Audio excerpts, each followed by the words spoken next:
देखिए question number 12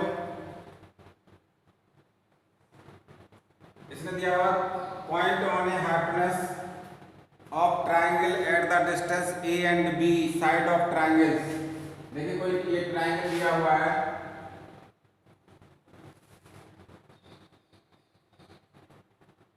ए B C, hypotenuse पर point दिए हैं हमने ए एंड बी, तो ये ए हो जाएगा और ये बी हो जाएगा। इस एंगल को थीटा शो कर दीजिएगा, एम और एन।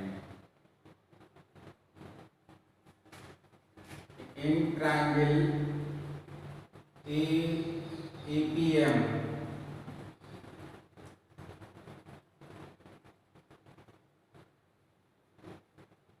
एक्स एक्सिस पर ये डिस्टेंस आई है,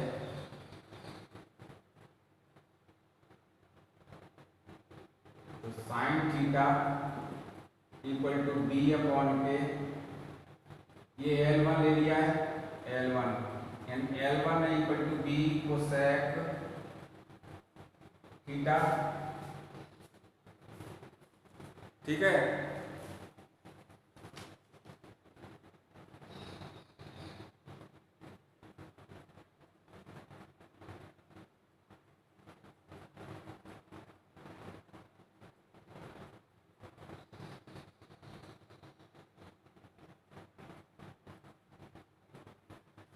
और इसका पॉइंट हम ले लेते हैं कि मैंने इधर से शो किया है इसको एक्सिस पर, और ये L1 हो गई, ये L2 ले लेते हैं, तो cos थीटा की वैल्यू आ जाएगी बेस अपॉन के हाइपोटेनस यानी कि a अपॉन के L2 equal to a sec theta. ठीक है, अब L equal to L1 plus L2, L1 की value b cosec theta plus a sec theta, ये वैल्यू L की आ जाएगी। ठीक है, अब L की वैल्यू निकालने के बाद अब आपको ये हल करना है,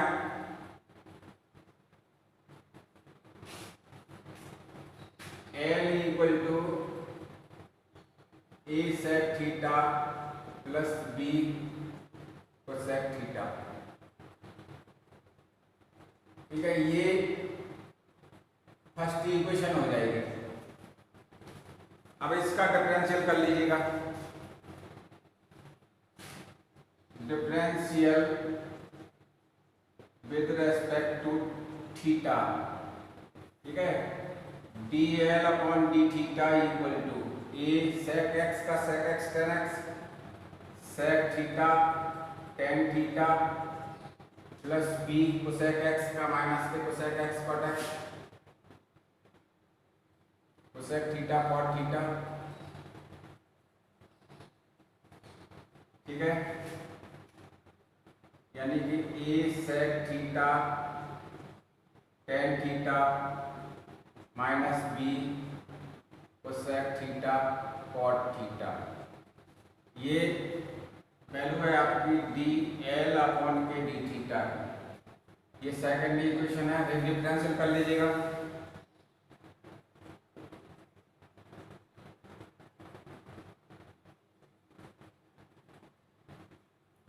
तो D l upon D theta square ले लिया, ए ये फर्स्ट सेकंड से होगा, ये फर्स्ट है ये सेकंड है। ठीक है, फर्स्ट और second. First function as it is sec theta D over D X tan X tan theta, sorry theta है, plus tan theta D over D X sec theta minus B cosec theta D over D theta cot theta plus cot theta D over D theta cosec theta. Equal to A sec theta. Tan X का होता है, tan theta का क्या होता है sec square x, sec square theta हो गया, plus tan theta और सेक एक्स का सेक एक्स टेन एक्स, तो sec theta tan theta plus minus B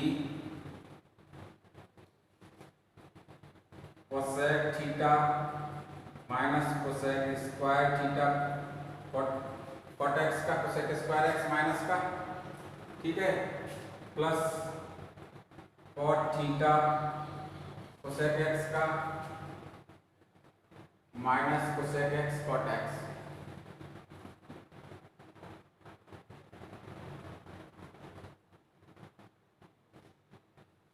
यानी ये वैल्यू बन के आ रही है A sec cube theta plus tan square theta sec theta, ये तो पूरा हल हो गया। फिर माइनस बी, इसमें आ जाएगा माइनस के कोसेक क्यू थीटा, फिर minus cosec square theta cot theta, ठीक है। ये आ जाएगी थर्ड इक्वेशन,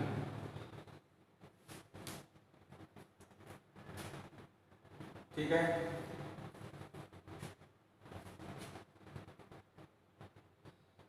एल की वैल्यू इसे रब कर लेते हैं इधर से,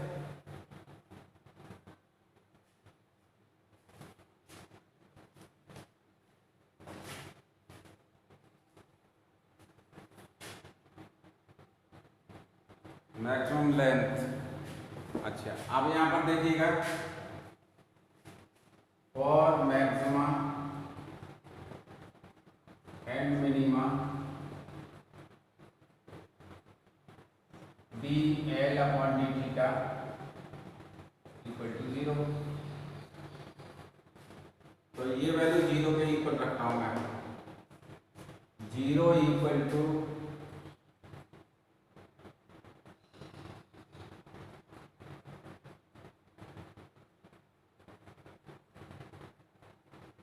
ए सेक थीटा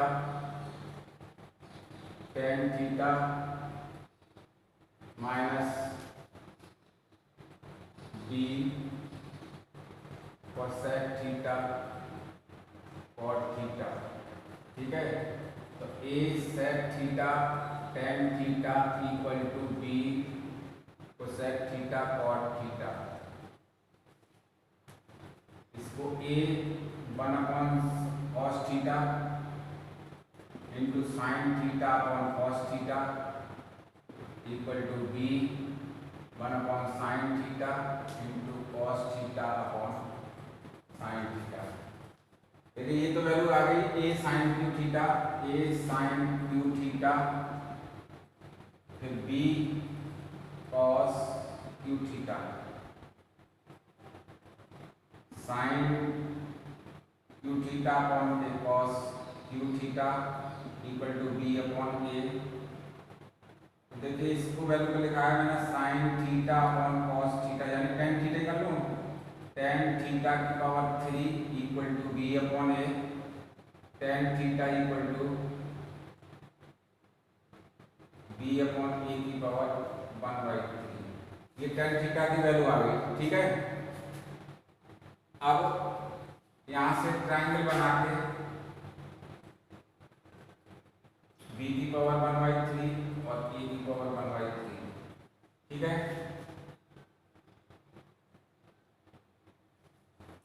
देखिए इसको हल कर देते हैं, ac square equal to b की पावर 2/3 प्लस a की पावर 2/3, यानी ac इक्वल टू रूट में a की पावर 3/2 प्लस b की पावर 3/2। ये तो ये ac की वैल्यू आ गई है।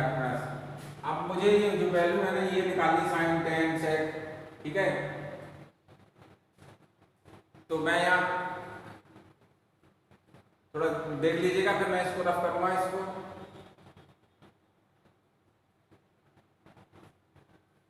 इधर का ही पार्ट करना पड़ेगा।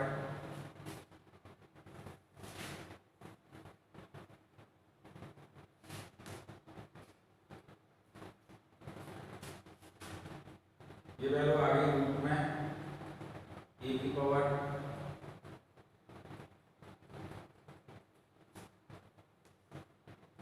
ए की पावर 2/3 प्लस बी की पावर 2/3।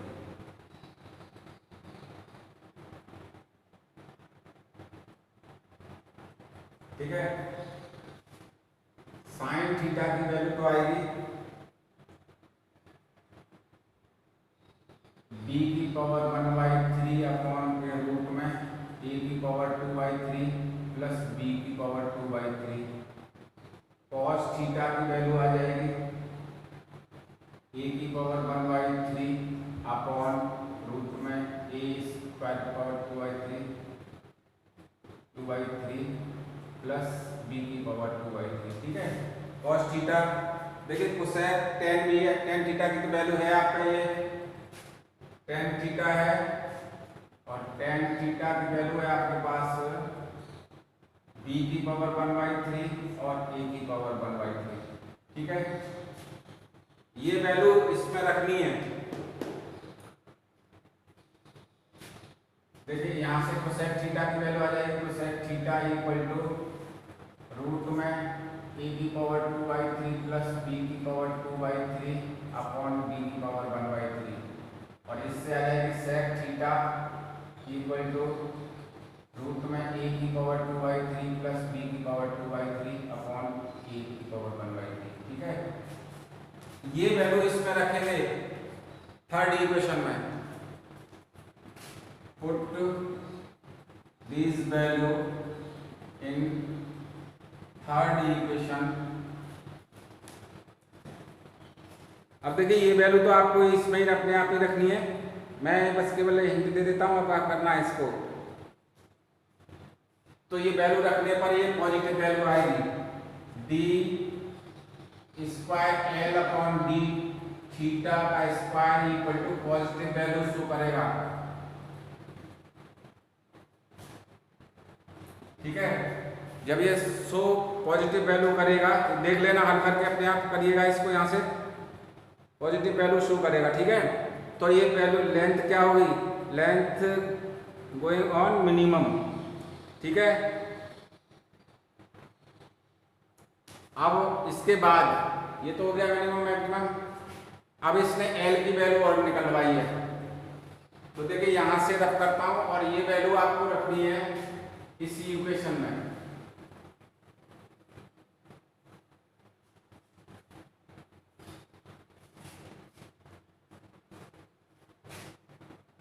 देखिए l equal to A sec theta की वैल्यू है हमारे पास रूट में ए की पावर 2/3 प्लस बी की पावर 2/3 प्लस बी, और इसमें थी ए की पावर 1/3। ठीक है, फिर बी इंटू कोसेक थीटा की वैल्यू है रूट में ए की पावर 2/3 प्लस बी की पावर 2/3 अपॉन बी की पावर 1/3।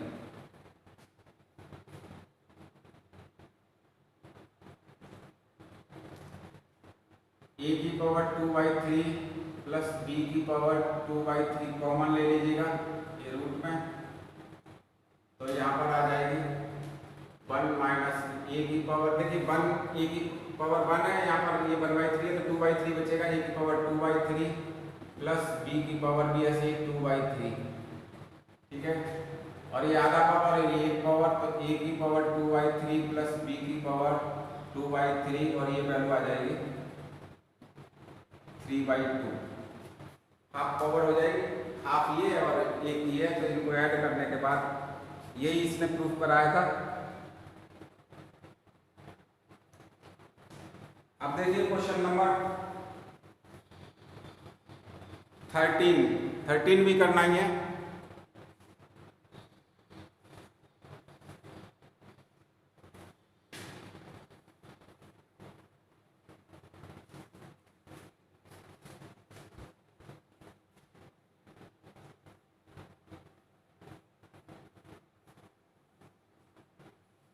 बहुत बड़े बड़े क्वेश्चन आ रहे हैं।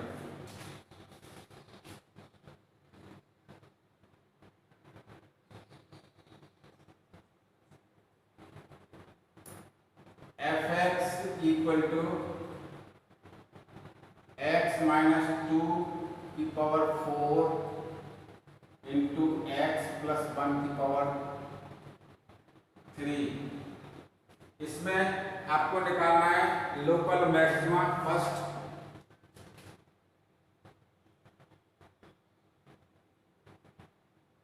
सेकंड है local minima,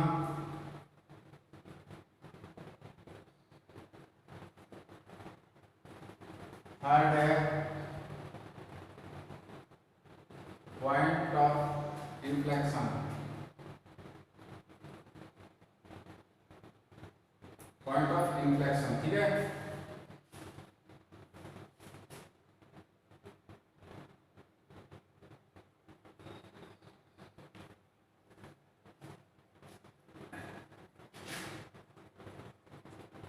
F x equal to x minus 2 की पावर 4 इंटू एक्स प्लस 1 की पावर 3।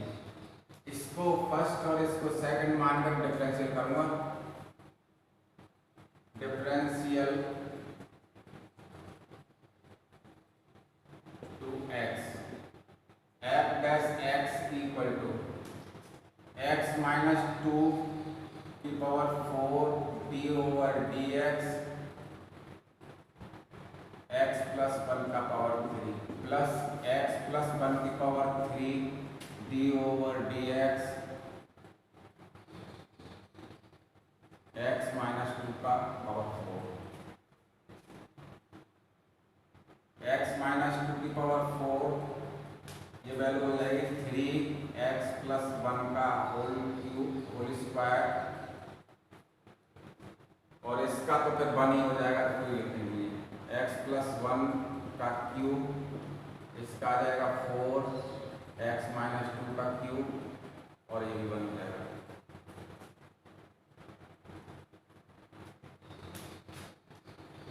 एक्स प्लस 1 का स्क्वायर और एक्स माइनस 2 की पावर 3 कॉमन ले लिया है, तो देखिए 3 x minus 2 plus 4 x plus 1,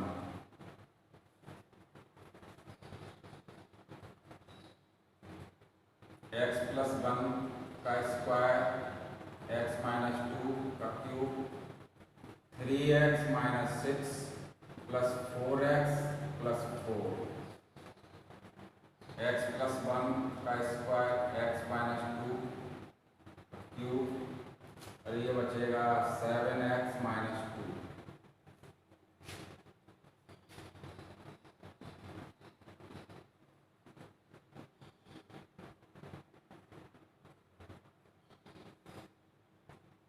ये एफ डैश एक्स आ गया।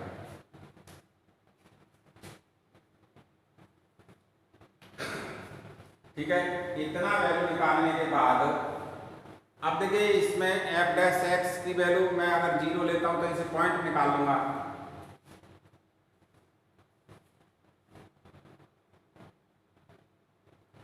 और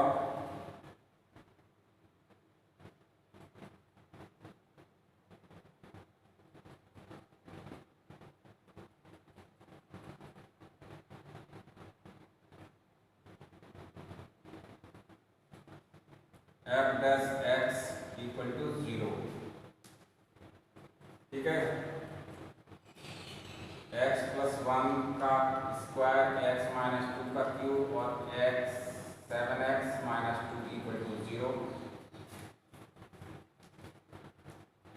इफ एक्स प्लस 1 इक्वल का स्क्वायर इक्वल टू 0, तो x plus 1 equal to 0, x equal to minus 1 एक वैल्यू। इफ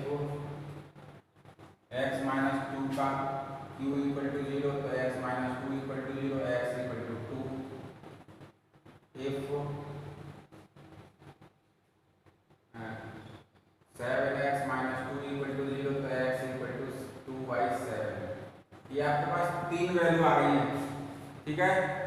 3 वैल्यू आने के बाद इसको चेक करना है। अब देखिए हाँ इसमें है क्योंकि ये वैल्यू 3 है, स्क्वायर फैक्टर 1 आया है और ये क्यूबिक फैक्टर आया है, तो इसके लिए हम क्या करेंगे कि पहले क्यूबिक फैक्टर ले लो, एक्स क्यू वाला फैक्टर ले लेते हैं, फिर ये वाला ले लेंगे, फिर ये, ठीक है। अब इन पर ये हमें पॉइंट ऑफ इन्फ्लेक्शन निकालना है, तो किस तरह से निकलेंगे वो देखते हैं।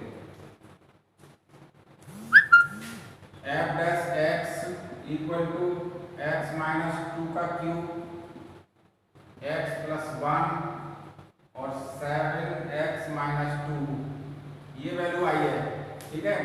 ये वन टाइम डिफरेंशियल हो गया, ठीक है, यहां तक आ गया।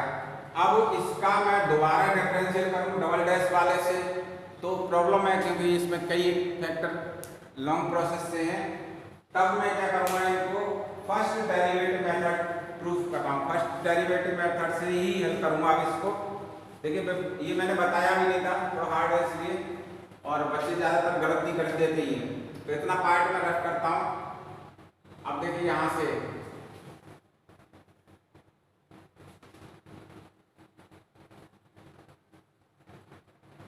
x की हमारी वैल्यू आ गई थी,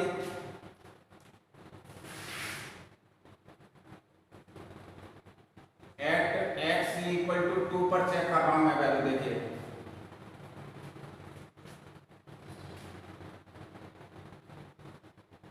देन एफ डैश एक्स या 2 दिखा दीजिएगा कि वैल्यू क्या आएगी। देखो यहां से इस वैल्यू पर एफ यही ले लीजिएगा, एफ एक्स की वैल्यू लेस देन 2 है, ठीक है। अगर कंडीशन मैंने डाली है एक्स की वैल्यू 2 से कम है, 2 से कम है, ठीक है ना, तो मान लीजिए 1 है तो फिर ये नेगेटिव देगा, equal to F dash 2 equal to, ये तो हो जाएगा नेगेटिव, ये वैल्यू स्क्वायर थी तो ये तो पॉजिटिव ही रहेगी, पहला नेगेटिव हो जाएगा, और इसमें 2 से कम रखोगे ना वैल्यू तो ये पॉजिटिव होगा, पॉजिटिव, और उसमें 2 से यानी 1 रख देता हूँ तो भी ये पॉजिटिव है, ठीक है। तो ये वैल्यू टोटल नेगेटिव वैल्यू आ रही है, ठीक है। अब if x dash is greater than 2, जब मैंने बड़ा लगा लिया है तो f डैश 2 इक्वल टू, अगर ये 2 से बड़ा है तो ये पॉजिटिव होगा, ये तो पॉजिटिव ही रहेगा, स्क्वायर फैक्टर है, ठीक है, पॉजिटिव पॉजिटिव, और 2 से बड़ा है तब भी ये वैल्यू पॉजिटिव ही रहेगी, यानी कि ये पॉजिटिव आ जाएगा।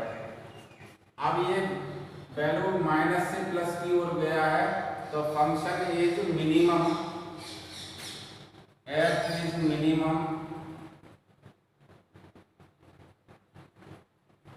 at x equal to 2, ठीक है। फंक्शन कैसा है, मिनिमम है, किस पर वैल्यू है, 2 पर है। यहां पर देखिए नेगेटिव से पॉजिटिव की ओर जाएगा तो ये मिनिमम होगा, समझ में आ गया। अब ऐसे ही दूसरा वैल्यू निकाल लीजिएगा, एट एक्स इक्वल टू -1, इससे निकाला था मैंने तो x इक्वल टू -1 था, एट एक्स इक्वल टू -1। अब देखिए एक condition, if x is less than -1 से भी अगर ये वैल्यू छोटी है तो f डैश -1 इक्वल टू, इसमें -1 से छोटी कर दीजिएगा, यानी -2 कर दिया तो ये नेगेटिव जाएगी और नेगेटिव ही रहेगा, नेगेटिव, ठीक है। और ये वैल्यू पॉजिटिव ही रहेगी, अगला वाला सेकंड वाला टर्म, और ये माइनस का हो जाएगा तो ये माइनस का ही रहेगा, यानी कि ये शो कर रहा है ओवरऑल पॉजिटिव वैल्यू, ठीक है। If x is greater than -1 तो f -1 की वैल्यू क्या जा रही है, देखिए -1 से बड़ा है, यानी कि 1 ले लिया है मैंने, -1 से बड़ा कर दिया यहाँ पर तो ये 1 हो जाएगा, 1 का मतलब ये हो गया नेगेटिव, ठीक है। फिर ये पॉजिटिव और ये भी नेगेटिव, यानी कि पॉजिटिव ही रहा, ठीक है। अब यहाँ पर ये दोनों पॉजिटिव टू पॉजिटिव ही वैल्यू चली गई हैं।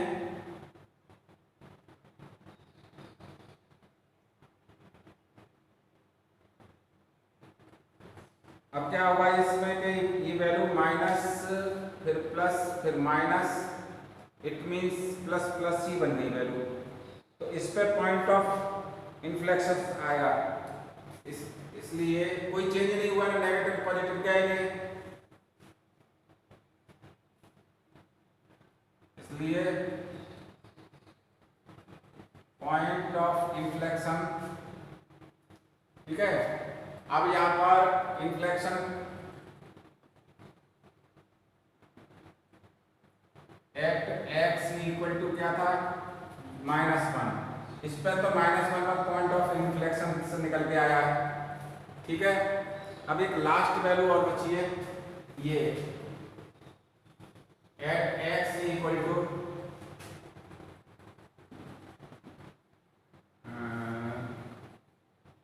कितना था,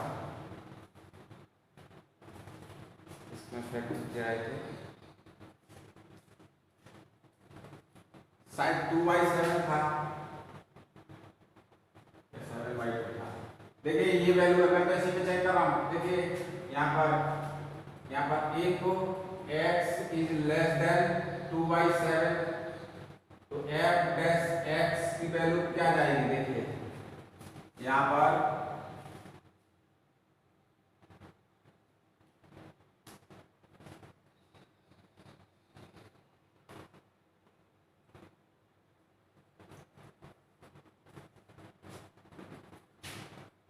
वैल्यू क्या थी,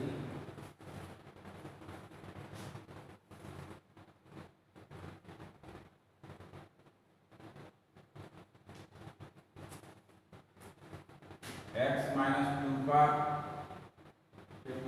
स्क्वायर x + 1 का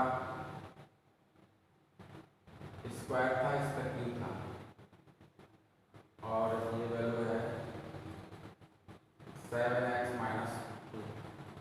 ये वैल्यू कितनी है f डैश x की, वही वैल्यू है तो मैंने ये इस वैल्यू को लिखा। अब देखिए यहाँ पर फिर देखिए चेक करिएगा, अगर x की वैल्यू इससे छोटी है, इससे यहाँ पर छोटी है तो यानी 1/7 ले लेते हैं, 1/7 - 2, तो ये माइनस की आएगी वैल्यू, ये नेगेटिव हो जाएगा और ये पॉजिटिव रहेगा,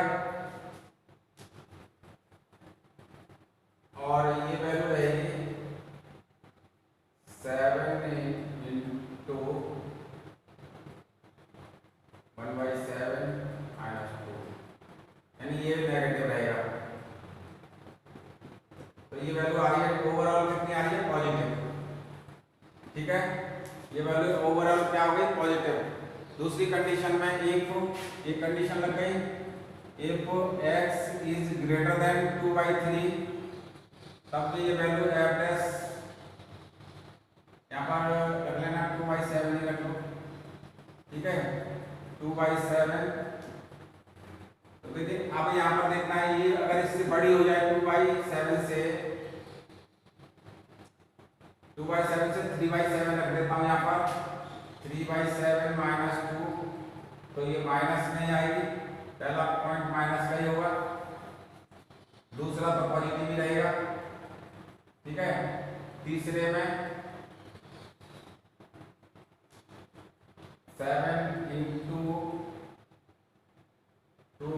3/7 कर दिया है -2, तो ये भी पॉजिटिव ही रहेगा, यानी ओवरऑल जो वैल्यू आएगी वो आएगी f डैश x, पहला नेगेटिव, दूसरा पॉजिटिव, तीसरा नेगेटिव, तीसरा वैल्यू पॉजिटिव, ठीक है, यानी कि ये नेगेटिव वैल्यू आ रही है।